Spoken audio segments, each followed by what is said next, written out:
Pulso económico del lunes, que como es tradicional vamos a iniciar echando la vista atrás a ver qué tal le ha ido al IBEX 35 hoy con soberbias caídas, 1,32% abajo. Hemos perdido los 13.100, 13.082,7 al cierre del índice general.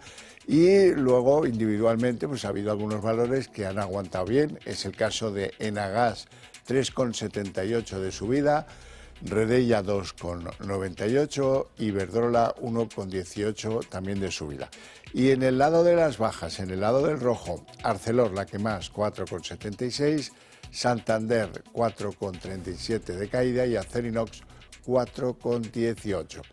Y a continuación les voy a adelantar algunos de los temas que yo creo que más van a dar de sí en la tertulia de análisis económico, la que mantenemos aquí cada tarde con los mejores expertos para que ustedes no se pierdan un detalle. Bueno, pues dentro de eso vamos a hablar de Iberdrola, porque a pesar de las subidas modestas del día de hoy, 1,18, resulta que se ha frenado en las inmediaciones de sus máximos históricos, que presentaba en los 14,02 euros, y hablaremos de Iberdrola a ver qué les parece a nuestros expertos. También hablaremos de Merlin porque cae fuerte. La previsión para 2025 está por abajo de lo que esperaban los analistas y a pesar de el beneficio atribuible, 283 millones de euros, con unas pérdidas de 83, la verdad es que su desempeño en el mercado no está siendo lo que muchos esperábamos. Y ya sin más dilación les presento a nuestros invitados en el día de hoy. Don Juan Iranzo, catedrático de Economía Aplicada y director de Armadata. Muy buenas tardes. Buenas tardes, por decir algo, porque desde el punto de vista bursátil sí. se confirma lo que venimos diciendo desde hace mucho tiempo. La vamos a liar y se ha liado con el tema. Se ha liado, pero bien. Bueno, ya veo que todo, a pesar de la lluvia, todo bien. Don Miguel Ángel Cicuendes, muy buenas tardes. Buenas tardes. Vicepresidente de ASEAFI y consejero de Eurohispano Opciones SICAP. Pues nada, oye, hoy depende de si uno está alcista o bajista. Habrá algunos que estén contentos, desde luego en general la gente no estará nada contenta con la situación del mercado. Vamos con su impresión sobre la sesión. La verdad es que ha dado un vuelco bajista esto en el día de hoy, bastante generalizado, por si uno lo tiene en cuenta por las bolsas europeas, las bolsas americanas, no es, digamos, de extrañar, ¿no?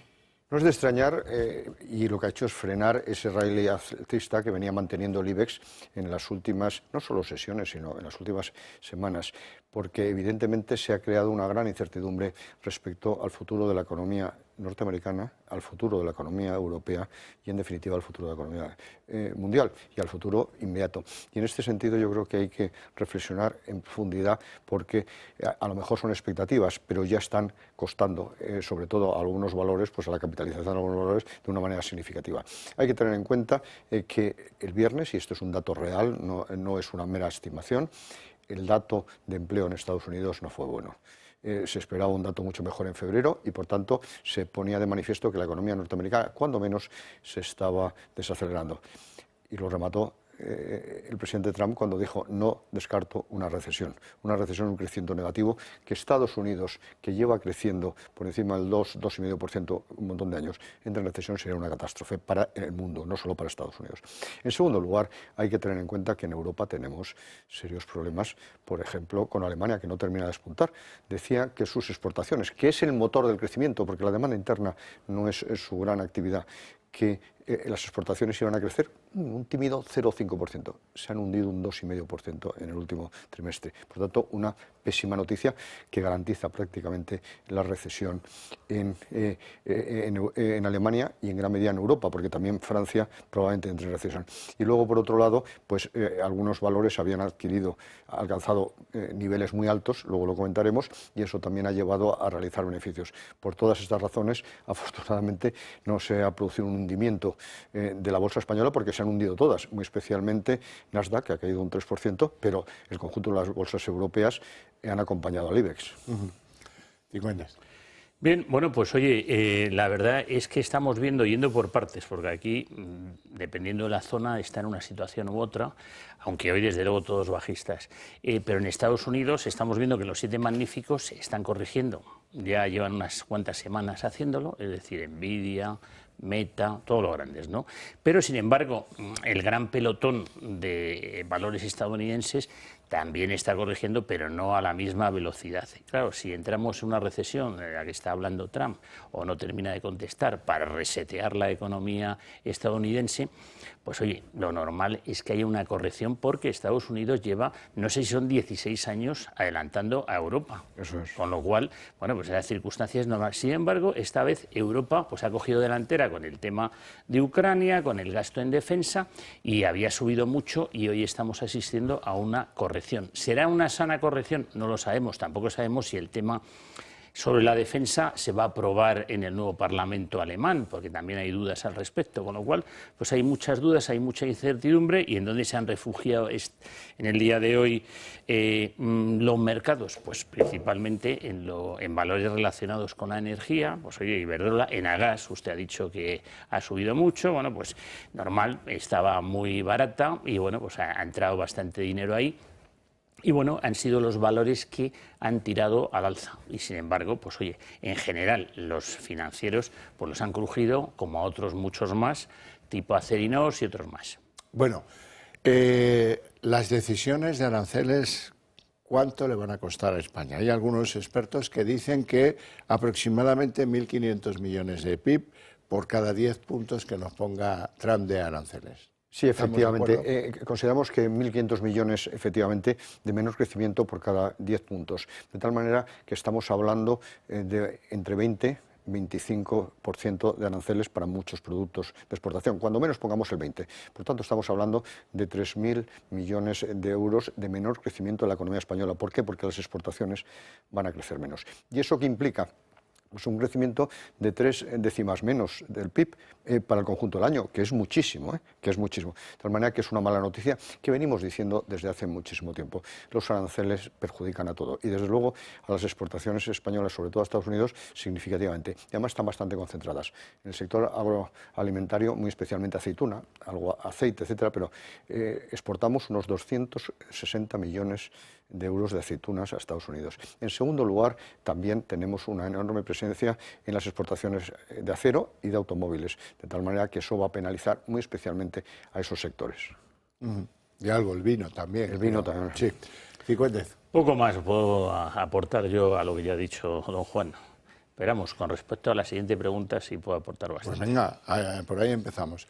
El estímulo fiscal alemán, que parece que subiría a 625.000 millones la deuda de ese país en los próximos 5 años. ¿Eso qué implica? Pues mire, yo se lo voy a dar con una explicación de lo que está ocurriendo en los fondos de renta fija, porque esto está muy vinculado. O sea, el que tenga fondos de renta fija habrá dicho, pero bueno, ¿qué ha pasado? Que han pegado un tirón para abajo y han caído, bueno, pues un 1%, un 2%, así, en fondos que normalmente no termina ocurriendo este tipo de cosas. Y es que el bono alemán se ha disparado en rentabilidad hacia arriba y, bueno, no solo el bono alemán, el bono español. Cuando digo el bono alemán me refiero al bono a 10 años, el Bund. ¿Y por qué? Pues claro, si se van a endeudar más los alemanes a medio plazo, con cierta duración, pues estamos hablando del bono a 10 años. Y se ha ido nada menos que a una rentabilidad del 2,82 cuando estaba antes en 2,40, lo cual es un salto bastante relevante y que ha metido en pérdidas. Pero esto, sin embargo, es buena noticia para los que invierten en renta fija, porque, bueno, oye, esto significa que durante más tiempo va a haber unos cupones atractivos, digo, atractivos dentro de lo que viene siendo un 2,80, que tampoco es que sea una barbaridad, pero curiosamente han bajado los tipos el jueves y, sin embargo, los bonos a 5 y a 10 años han subido en rentabilidad y, por supuesto, han bajado en precio. No, pues efectivamente hay que tener en cuenta que estamos hablando de un crecimiento espectacular de la deuda en un país que era el garante de la estabilidad de las cuentas públicas, tanto del déficit como del crecimiento de la deuda pública.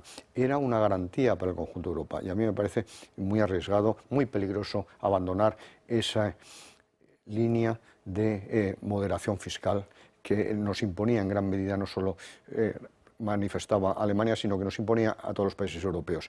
Eso es peligroso, pero tenga usted en cuenta que Alemania es muchísimo mayor que España y estamos hablando de incrementar 625.000 millones de euros en 5 años. ¿Saben ustedes cuánto ha aumentado la deuda desde que está el señor Sánchez en nuestro país? 409.000 millones de euros. O sea, el 65% de lo que aumentaría en Alemania, siendo España muchísimo más pequeña. Por tanto, en términos proporcionales, en términos relativos, en España está creciendo mucho más la deuda y la deuda per cápita, lógicamente. Y luego, pues ni usted ni yo tenemos duda de que esa deuda será utilizada para el marcapasos que necesita la economía alemana. Vamos a ver, efectivamente, en principio es para inversión en infraestructuras, vamos a ver cómo va en el caso también del armamento, pero es verdad que esas grandísimas infraestructuras alemanas que venían básicamente de los años 30, procediendo de los años 30, se habían quedado muy envejecidos y era uno de los factores fundamentales para limitar el crecimiento de Alemania. Hay que tener en cuenta que por cada punto de PIB que se invierte en infraestructuras, y aquí va a haber un crecimiento significativo, el potencial de crecimiento aumenta de media un 0,15% si se invierte bien. ¿Eso qué quiere decir? Que ya siempre ese país crece 0,15 puntos más. ¿Por qué? Porque las infraestructuras de transporte ferroviario, en gran medida de mercancías, pero también de pasajeros, lógicamente, aeropuertos, pero puertos, que cada vez es más importante para el comercio internacional, son fundamentales y en este momento ya Alemania, salvo quizá las autopistas, tenía un déficit importante. Bueno, vamos con algunos nombres propios de la bolsa española. El primero de nuestros asuntos es Iberdrola, porque a pesar de que hoy sube, es la tercera en subida, es 1,18, pues se ha frenado justo cuando ha llegado a las inmediaciones de sus máximos históricos. ¿Qué les parece Iberdrola y qué está pasando con ella? Bueno, pues Iberdrola yo ya la veo a precios que desde luego para entrar no está. Nosotros la tenemos en cartera, pero porque la tenemos de hace muchísimo tiempo. Pero el caso es que sigue estando alcista, siguiendo bien, pues oye, seguimos en la fiesta, no sabemos cuándo va a acabar, pero yo ya la veo un poquito cara, un poquito con valores que llaman algunos exigentes. Hombre, yo creo que se ha producido una realización de beneficios porque estaba alcanzando los niveles récord, en primer lugar. En segundo lugar, un cierto mal de altura al que prácticamente se refería, sin denominarlo así, Miguel Ángel. Y luego, por otro lado, hay que tener en cuenta otra circunstancia, que hay algunas dudas respecto al futuro de las energías renovables, también como consecuencia de la política energética de Estados Unidos. ¿Y eso qué significa? Que eso podría penalizar alguna de las actividades, no todas ni mucho menos, pero sí podría generar algún problema. Pero que la economía mundial tiene ahora unas expectativas de menor crecimiento lo pone también de manifiesto el precio del petróleo, que hoy ha caído por debajo de los $70, cuando hay que recordar que hace 3 meses había pegado un repunte importante, etc. Por tanto, creo que siempre la inversión en compañías energéticas es una inversión refugio, en las eléctricas muy especialmente, pero también puede tener una serie de cosas que haga que no siga esa escalada que ha registrado hasta ahora. Pero es una empresa muy bien gestionada, muy bien diversificada desde el punto de vista geográfico y desde el punto de vista de actividad, y yo creo que también sigue teniendo potencial. Merlin Properties. Bueno, pues a ver qué opinan ustedes, pero las previsiones de los analistas no han pinchado hueso, y a pesar de el beneficio atribuible de 283 millones, pues la verdad es que en Merlin se han cebado algunos. Pues sí, la verdad es que sí, la verdad es que está viniéndose a zona de soporte. Nosotros es un valor que no tenemos en cartera, pero sí, a mí que me gusta, tengo el defecto que me gusta comprar barato. Entonces, yo ya la estoy viendo cercana al precio de entrada. Todavía no, pero seguramente en breve les diremos que hay que entrar. Una por valores que me gusta, que por ejemplo, que había que haber entrado, que ya comentamos anteriormente, pero que no pasa nada por acumular más, es, por ejemplo, hoy ha dado una señal clara de compra en Agas, por ejemplo. Hombre, yo creo que ha decepcionado un poco los beneficios. ¿Por qué? Porque es verdad que en el año 2023 tuvo 83,5 millones de pérdidas, pero se esperaba una recuperación mayor de su estrategia, de su capitalización y de su actividad. De tal manera que ha sido una cierta decepción, y eso que ha generado que, a pesar del incremento significativo, un cambio espectacular en el signo del beneficio, no se considera suficiente y por tanto el mercado ha ajustado. Bueno, hablemos de Grifols. ¿Por qué? Porque le ha impactado y de qué forma el informe que ha hecho la Comisión Nacional de Mercado de Valores, en el que habla de dolo continuado de los accionistas principales, la familia Grifols, de la cual hemos sabido que también cobraba por prestar el apellido. O sea, que no se lo pierdan. Grifols. Sí, efectivamente. Dijimos en su momento, cuando salió el famoso informe, que no valía cero, pero que era muy difícil saber cuánto valía.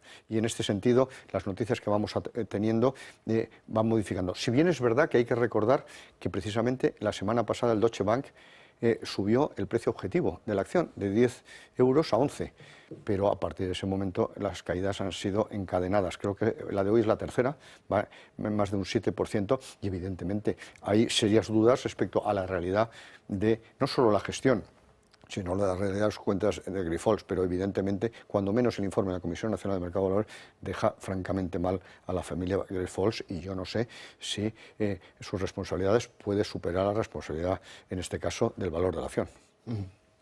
Bueno, pues es un valor que hizo techo en la zona esta de 11,35 y que ahora mismo yo, sinceramente, no me gusta para tenerlo en cartera. Poco más puedo decir. O sea, quiero decir que ha hecho techo y que no me gusta para tenerlo en cartera. Bueno, pues Con lo cual no lo tendría. Le voy a y lo tengo. Le voy a preguntar por ArcelorMittal, que es el quinto valor del IBEX en subidas en lo que llevamos de año, un 33% aproximadamente.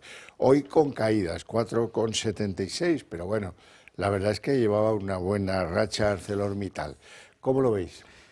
Bueno, pues este valor, desde luego, en el corto plazo ha generado señal de venta, claro, y en el medio plazo, quien sea un inversor a medio plazo, pues lo puede mantener, porque hay que ver qué termina ocurriendo. O sea, si este movimiento es un movimiento, porque no lo sabemos, o sea, aquí estamos en una zona de corrección, está claro que Estados Unidos, la media de 200 la ha perdido ya, el S&P 500, pero el S&P 500 es que, claro, tiran los 7 magníficos, no es muy representativo. Sin embargo, el Eurostock sí está fuerte, el DAX está fuerte, y bueno, vamos a ver qué pasa con Ucrania. O sea, hay mucha incertidumbre. Ahora hay que ser rápidos en los movimientos, y si uno desde luego está miedoso por tener ArcelorMittal o le impide la siesta, pues entonces lo que hay que hacer es vender. ¿Para qué se destina el acero? En primer lugar, para el sector del automóvil, para la industria del automóvil. Y en este sentido sí que no se espera un incremento significativo, sino más bien al contrario de la producción de automóviles en el mundo en los próximos 2-3 años. Por tanto, ese no es la justificación, ni mucho menos, de que haya subido un 33% en lo que llevamos de año, y hay que recordar que estamos ni siquiera a mediados del mes de marzo. Pero, ¿quién demanda muchísimo acero? Pues los tanques, el sector de la defensa, el armamento en general, y ese es un factor fundamental que prevé un incremento muy importante de la demanda en los próximos años. Pero hay otro sector que también demanda especialmente, el sector de la construcción, pero muy especialmente las infraestructuras, de tal manera que esa política de infraestructuras de Alemania, que probablemente en cierta medida también va a seguir en algunos casos Estados Unidos, manteniendo los proyectos anteriores, etcétera, pues hace que la demanda de acero vaya a crecer significativamente. Por tanto, eso que ha implicado una subida espectacular del gran productor mundial de acero. Si bien es verdad que se ha encontrado, como casi todo el mundo, nuevamente con los aranceles. Yo creo que ese ajuste que se ha producido hoy es por las dudas respecto al final cómo se van a aplicar los aranceles y cómo va a penalizar el comercio internacional de acero. Hablemos de la banca. Primer asunto, la banca hoy unánimemente en el sector de las caídas. Y en segundo lugar, ¿qué pasa con Santander, que han sido tan destacadas, 4,37 abajo? Bueno, hay que ser justos con el Santander, y había tenido subidas muy relevantes hace unos días, y oye, ha subido una barbaridad, y entonces, bueno, pues ahora viene lo que llamémosle una sana corrección, que no sabemos si es así o no. De entrada, hizo un doble techo, ahora está en zona de soporte y está en 5,95. Yo vendería si pierde el 5,75. De momento, oye, si uno no ha vendido ya en este punto, pues que se espere.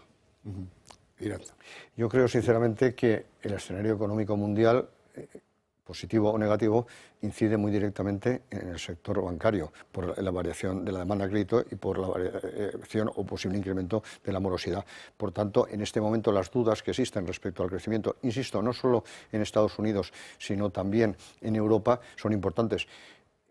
Precisamente el índice de confianza europeo de la industria no se espera que sea tampoco muy positivo, y luego por otro lado estamos hablando de esas caídas a las que nos referíamos anteriormente en el caso de Alemania, etcétera. Por tanto, en este momento yo no diría el escenario macroeconómico real, sino el previsible que estamos descontando, que a lo mejor es mucho mejor, bueno, pues no favorece ni mucho menos la actividad bancaria. Y luego, además, había sido un sector que por diferentes razones, por sus beneficios, por sus operaciones corporativas, etcétera, había registrado importantes subidas en las últimas sesiones en el caso de España. Bueno, me gustaría que hablásemos de Redella. Redella sube hoy 2,98. No es un valor en el que se fija habitualmente el inversor. Sí, vamos, no se fija, pero vamos, en días como estos, pues oye, es que uno agradece el tenerlo, porque tiene un buen dividendo y ha subido un 2,45. Y la verdad es que está alcista, pero mire, si usted me deja comparar con Enagás, que son primos hermanos, sí, preferiría Enagás porque va muchísimo más retrasada. O sea, Redella ya estaría cara para el que la tenga, que la mantenga, y el que no esté, que se espere. Es mejor entrar en Enagás. O sea, nosotros es lo que estamos haciendo. No estamos en Redella, pero sí estamos en Enagás y estamos bastante contentos con la subida que ha tenido.